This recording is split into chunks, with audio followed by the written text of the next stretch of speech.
Welcome to the Afterspin, opinions from thought leaders in our state. I want to ask Brad Crone and Becki Gray. Officials in North Carolina have become alarmed when local businesses don't take the requirement for face masks and social distancing seriously. And many of them, many citizens have filed complaints about particular businesses. Last week, the Department of Health and Human Services started making phone calls to businesses who've had complaints, warning them to get in line observing the governor's executive order.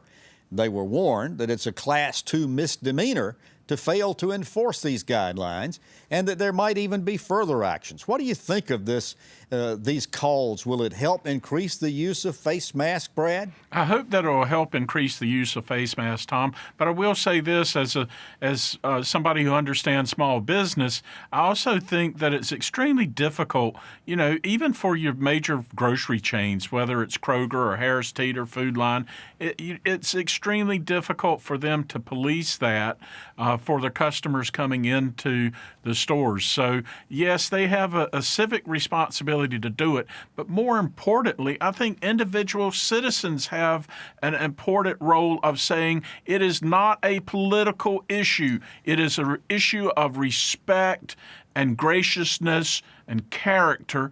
Put on a mask. It doesn't take that much effort. Governor Cooper tried to say that exact same thing, Becki, in a press conference that he had on Thursday of this week, that the elections are over, let's drop the politics and let's do what's in the common good. How well is that going to resonate? Well, I hope it does, and I absolutely agree with Brad's point. A couple problems with these mandates is they're very difficult to enforce. And so you have that. And then, there have been incidences, in businesses with conflicts with customers and those kind of things. So it's problematic. I you say, wait a minute, let me interrupt that. that. You say it's problematic. Sure. You can't go into a Costco store without a face mask. They won't let you in. Right. And I agree with that. But there have been some customers who have been confrontational with that. And they say, fine, those kind of you just don't have to shop here. Exactly. And I think businesses should do those kind of things. As Brad was mentioning, some of the small stores and big stores, should do that. I agree with that. It is difficult to enforce when you have penalties being placed on businesses. But kind of a broader thing too is as we're looking at the number of cases increase in North Carolina, as we have been warned, and it makes perfect sense that as the weather gets cooler, we're inside more, we can expect to have more cases. We need to take extra precautions with it.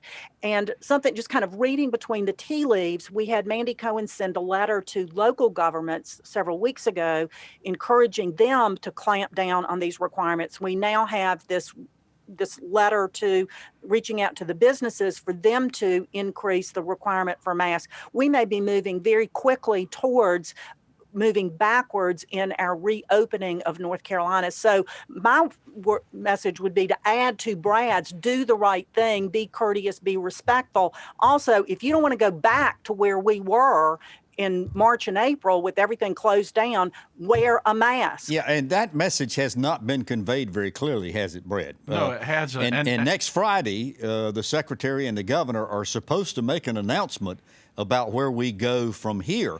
And if these cases, we had 2,800 new cases. Yeah. And second highest day. And clearly, nobody wants to have the mask police, whether it's enforced at the municipal level or the county level, or even through civil action at the Department of Health and Human Services.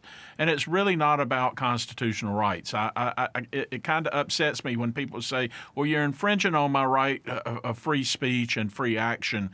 It really isn't about that, folks. I have had 5 friends who I've buried as a result of coronavirus. I understand it. I respect the virus. I expect the science behind it. And out of respect for my fellow citizens, I put my mask on when I'm out in public.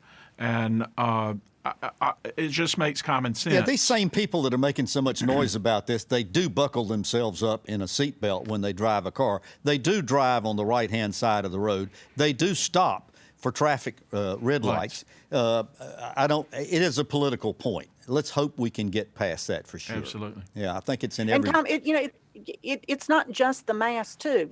Wash your hands. If you're not feeling well, stay Yes, home. Be yes. very careful about, particularly older people, older neighbors and friends and relatives that you may have.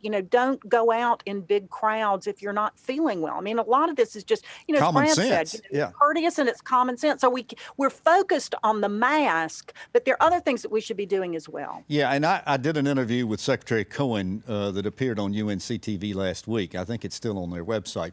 And I reminded her, Dr. Fauci says it's going to be late 21, maybe into 22, before our lives really return to normal, because the vaccine, let's assume it's available in the springtime, which everybody seems to think it will be, is still going to take a long time for everybody to get inoculated, and some people might have to have 2 inoculations of it. So we're in this thing for a long term. We might as well figure out how to live with it in order to be able to cope and get back to some sense of normalcy. Well, thank you. And Go ahead. A glimmer of hope with ties right here in North Carolina is some genetics tests being done at UNC Chapel Hill Yes. are indicating that the virus, as it started, has not mutated a lot. And so the vaccines that have been developed, they're very optimistic that it's going to work. And so, again, moving towards that hopeful day when we can all get back to normal. And there are 3 primary candidates that are still in final testing, and we might have more than one that finally is approved for combating this vaccine. Let's pray and hope for that. Well, thank you for watching the After Spin. We'll have more video all during the week on ncspin.com.